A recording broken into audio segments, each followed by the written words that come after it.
Praise the lord అండి. దేవుని ప్రత్యక్షతలో మరో దినం.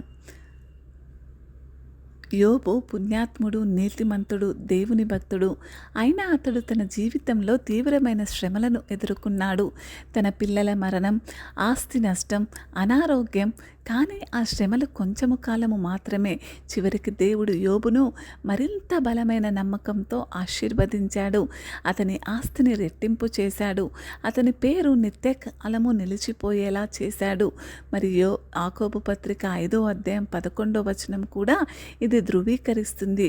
యోబు ధైర్యంగా సహించిన వాడని మీరు విన్నారు అంటుంది. పౌలు కూడా అనేక మారులు కొట్టబడ్డాడు, అపహాస్యం ఎదుర్కొన్నాడు.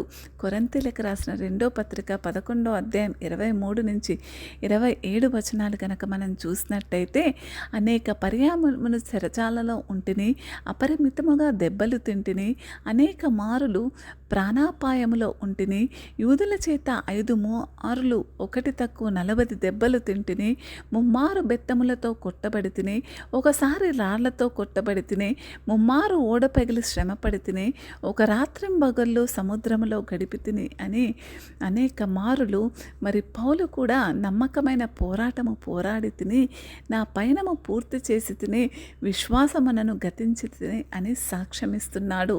అయితే చూడండి, దేవుని కోసం ఎవరైతే జీవిస్తున్నాడో, పేతురు రాసిన మొదటి పత్రిక 5వ అధ్యాయం 10వ వచనం ప్రకారం, తన నిత్య మహిమకు క్రీస్తునందు మిమ్మును పిలిచిన వాని సర్వకృపానిధియకు దేవుడు కొంచెము కాలము మీరు శ్రమపడిన పిమ్మట తానే మిమ్మును పూర్ణులుగా చేసి స్థిరపరిచి బలపరచును అంటున్నాడు.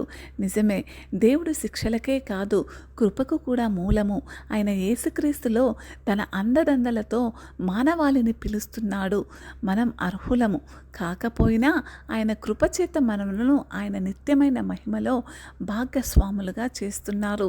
మనం ఈ 2 సంగతులను చూసినట్టయితే నిజముగా మరి యోబు విషయంలోనూ మరి వారు శ్రమ నిష్ప్రయోజనముగా ఏమి మాత్రము పోలేదు. అది మనలను గట్టిగా చేసి దేవునిలో బలపరుస్తుంది. మన ఆత్మీయక మరి మానసిక స్థిరత్వానికి ఇది అవసరం. మన జీవితాలలో దేవుడు ఆరంభించిన కార్యాన్ని ఆయనే పూర్తి చేస్తాడు. శ్రమ అనంతరం దీవెన ఉంటుంది.